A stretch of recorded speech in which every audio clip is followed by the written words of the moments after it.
nơi rồi chiên mày té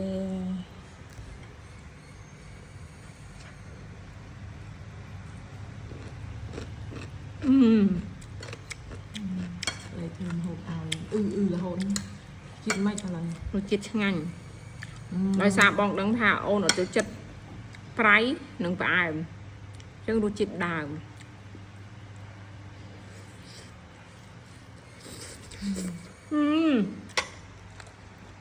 អត់ទេ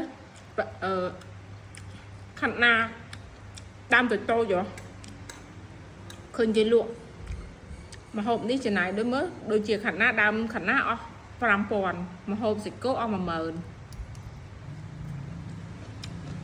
ចឹងអស់ 15000 នេះស្មើបានហូបមួយចានហ្នឹង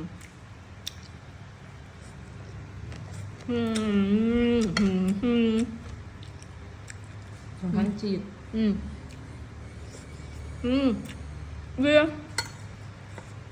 ស្រួយតែធម្មជាតិ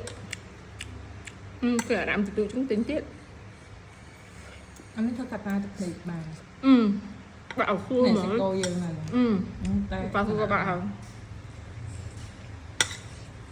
không đi tạm rồi đang cái lô đi ra